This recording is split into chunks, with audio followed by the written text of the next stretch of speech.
Hello friends, this is Pandey sir standing for you. दोस्तों, सबसे पहले आप सभी का मेरे YouTube channel vision the English guru में तहे दिल से स्वागत है गाइस। आज आप लोगों को मैं प्रेजेंट टेंस के छठे सीरीज़ पास्ट कॉन्टिन्यूअस टेंस लेकर आया हूँ गाइस।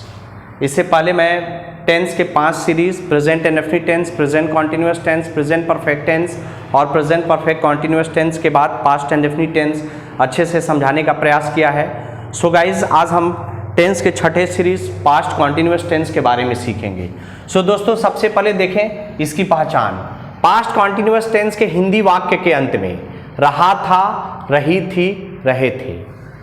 सो दोस्तों, ध्यान रखिएगा कि किसी भी हिंदी वाक्य के अंत में रहा था, रही थी, रहे थे यदि लगा होगा तो उसे हम पास्ट कॉन्टिन्यूअस टेंस कहेंगे। पास्ट कॉन्टिन्यूअस टेंस का हेल्पिंग वर्ब वाज या वर होता है गाइस। उसके बाद हम आते हैं इसके अफर्मेटिव स्ट्रक्चर पर। पास्ट कॉन्टिन्यूअस टेंस के अफर्मेटिव स्ट्रक्चर में गाइस सब्जेक्ट के बाद वाज या वर लिखेंगे। फिर उसके बाद वर्ब की फोर्थ फॉर्म यानी कि वर्ब में आईएनजी जोड़ करके लिखेंगे। फिर ऑब्जेक्ट, फिर ओडब्ल्यू मतलब अदर वर्ड गाइस, जैसा कि आपको पहले भी बता चुका है। अदर वर्ड को रिमेनिंग वर्ड भी कहते हैं। फिर उसके बाद अंत में फुल स्टॉप लिखेंगे। सो फ्रेंड्स, यहाँ पर यह सवाल उठता है कि वाज और वर का प्रयोग कहाँ करेंगे। सो दोस्तों, याद रखिएगा, फर्स्ट पर्सन के सिंगुलर सब्जेक्ट आई तथा थर्ड पर्सन के सिंगुलर सब्जेक्ट जैसे he, she, it, boy, girl, Mohan, Dinesh इत्यादि के साथ वाज का प्रयोग करें और बाकी अन्य किसी भी प्लूरल सब्जेक्ट के साथ जैसे you, they, we, boys, girls etcetera के साथ वर का इस्तेमाल करें गाइस। फिर उसके बाद निगेटिव सेंटेंस के स्ट्रक्चर जो होता है बेटा, सब्जेक्ट के बाद वाज या वर का फ्रेंड प्रयोग करेंगे। फिर उसके बाद एन मतलब नॉट या नेवर फ्रेंड्स। एन का मतलब नॉट या नेवर, जैसा कि यहाँ पर लिख दिया गया है, एन मतलब नॉट या नेवर। फिर उसके बाद वर्ब की fourth form plus object plus O W और लास्ट में फुल स्टॉप का प्रयोग फ्रेंड्स करें।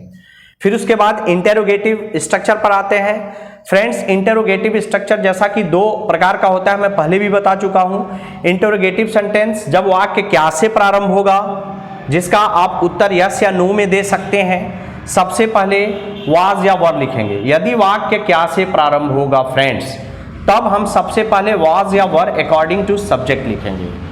सिंगुलर सब्जेक्ट रहेगा, वाज का प्रयोग करेंगे। प्लूरल सब्जेक्ट रहेगा, वर का प्रयोग करेंगे। फिर सब्जेक्ट के बाद V4 मतलब वर्ब में आईएनजी जोड़ कर लिखेंगे, प्लस ऑब्जेक्ट प्लस ओडब्ल्यू मतलब अदर वर्ड और लास्ट में क्वेश्चन मार्क का फ्रेंड्स प्रयोग करेंगे। फिर उसके बाद दूसरा, यदि वाक्य के बीच में इंटेरोगेटिव वर्ड यानी कि प्रश्न पूछने वाले शब्द आएंगे तो सबसे पहले उसकी स्पेलिंग लिखेंगे, इसलिए मैंने सबसे पहले इंटेरोगेटिव वर्ड लिख दिया फ्रेंड्स। वाक्य में जैसे कब, क्यों, कैसे ये सभी इंटेरोगेटिव वर्ड होते हैं, यदि वो आए होंगे तो उनकी स्पेलिंग सबसे पहले लिखेंगे। फिर अकॉर्डिंग टू सब्जेक्ट वाज या वर का प्रयोग करें फ्रेंड्स। फिर सब्जेक्ट, फिर वर्ब की फोर्थ फॉर्म यानी कि वर्ब में आईएनजी जोड़कर लिखेंगे, प्लस ऑब्जेक्ट प्लस ओडब्ल्यू और लास्ट में क्वेश्चन मार्क का प्रयोग फ्रेंड्स करेंगे।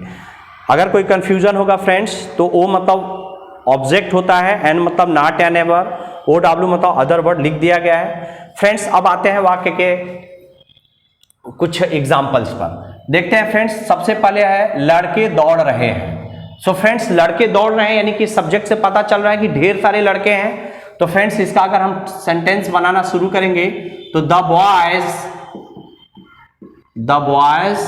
अब द बॉयज प्लूरल है तो वाज और वर में से वर का इस्तेमाल करेंगे, क्योंकि फ्रेंड्स लिख दिया गया है सब्जेक्ट के बाद वाज या वर। जैसा कि फ्रेंड्स देखें, सब्जेक्ट के बाद वाज या वर, तो द बॉयज प्लूरल है इसलिए वर का प्रयोग किया। फिर वर में आईएनजी जोड़ेंगे। लड़के दौड़ रहे हैं, the boys were running, RUNNING और लास्ट में फुल स्टॉप करेंगे। अदर वर्ड दिया नहीं है, छोड़ देंगे गाइस। तो लड़के दौड़ रहे हैं का ट्रांसलेशन होगा द बॉयज वर रनिंग।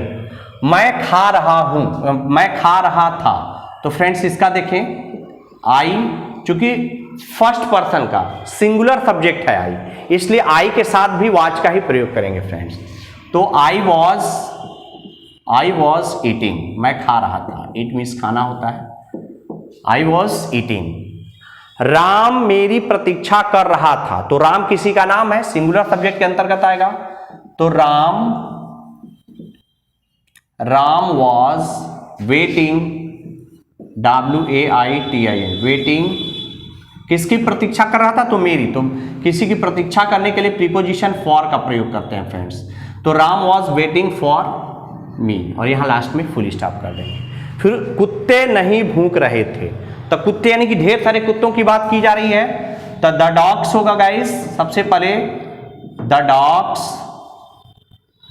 वर, देखिए निगेटिव स्ट्रक्चर में सब्जेक्ट के बाद गाइस सबसे पहले आप वाज या वर लिखेंगे, तब नॉट या नेवर का प्रयोग करेंगे फ्रेंड्स। तो the dogs were not barking friends, BARKING, bark मिस होता है भूखना, इसलिए बार्किंग लिखेंगे। The dogs were not barking, कुत्ते नहीं भूख रहे थे। मैं नहीं झगड़ रहा था, फिर आ गया आई, तो आई के साथ भी वाज का प्रयोग करेंगे, आई वॉज नॉट, और क्वारल मतलब होता है झगड़ना, QUARRELLING हो गया, आई वॉज नॉट क्वारलिंग। फिर उसके बाद क्या राम पढ़ रहा था? इंटेरोगेटिव है फ्रेंड्स। देखें प्रश्न, अगर पढ़ रहा होगा तो बोलेंगे यस, नहीं पढ़ रहा होगा तो बोलेंगे नो। तो क्या राम पढ़ रहा था, तो वाक्य क्या से शुरू हो रहा है, इसलिए वाज या वर में से किसी एक को सबसे पहले लिखेंगे, उसके बाद सब्जेक्ट लिखेंगे। तो वाज राम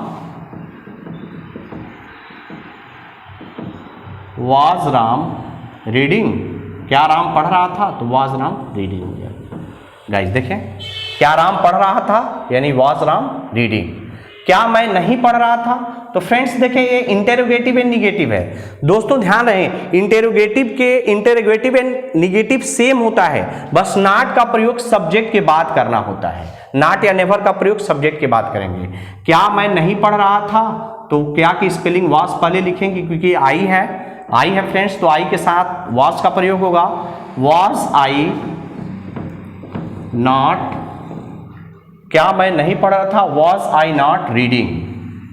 देखिए फ्रेंड्स, इंटेरोगेटिव एंड निगेटिव में कुछ है नहीं, इंटेरोगेटिव की ही तरह होता है, बस सब्जेक्ट के बाद मैंने नॉट का प्रयोग किया है। यानी कि इंटेरोगेटिव एंड निगेटिव होगा फ्रेंड्स, तो नॉट या नेवर का प्रयोग जस्ट सब्जेक्ट के बाद करेंगे। राम कहाँ जा रहा था, तो राम कहाँ जा रहा था में देखिए फ्रेंड्स, ये इंटेरोगेटिव का दूसरा पार्ट है। जब वाक्य के बीच में प्रश्न पूछने वाला शब्द आएगा तो उसको सबसे पहले लिखेंगे। तो इसमें राम कहाँ आ गया पहले सबसे फ्रेंड्स, तो सबसे पहले लिखेंगे वेयर वॉज राम गोइंग होगा friends, where was Ram going, और लास्ट में फुल स्टॉप का प्रयोग करेंगे। वह कैसे परीक्षा की तैयारी कर रही थी, तो कैसे प्रश्न पूछा जा रहा है कि कैसे कर रही थी, तो हाउ होगा फ्रेंड्स। हाउ वॉज सी, क्योंकि स्त्री है, वह देखिए वह है तो स्त्री है तो सी लगेगा, सी के अनुसार वाज होगा friends. How was she preparing for the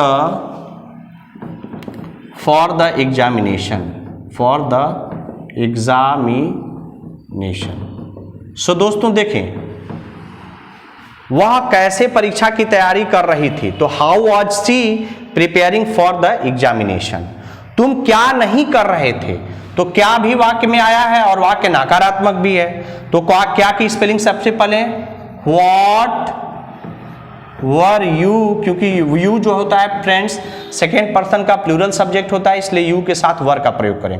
what were you not, क्योंकि इंटेरोगेटिव एंड निगेटिव है, तुम क्या नहीं कर रहे थे, तो what were you not doing friends, doing लिखेंगे यहां पर, what were you not doing.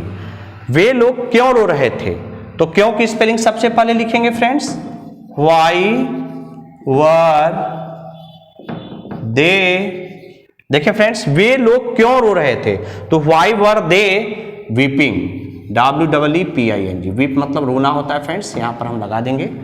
फिर उसके मैं खेलने जा रहा था, सिंपल सेंटेंस है। देखें फ्रेंड्स, मैं खेलने जा रहा था, तो सब्जेक्ट का इस्तेमाल करेंगे सबसे पहले, तो आई वॉज, मैं जा रहा था कहां, खेलने, तो I was going to play. So friends, ये रहा आपका present continuous past continuous tense friends. Past continuous tense बेहतर आपको समझ में आया होगा, आशा करते हैं। जो नए बच्चे होंगे मेरे चैनल को सब्सक्राइब कर देंगे, क्योंकि सब्सक्राइब कर देंगे तो जो भी मैं नए वीडियोस टेंसेस के, ग्रामर्स के और स्पोकन के लेकर आ रहा हूं उसको आपको समय से नोटिफिकेशन प्राप्त होता रहेगा।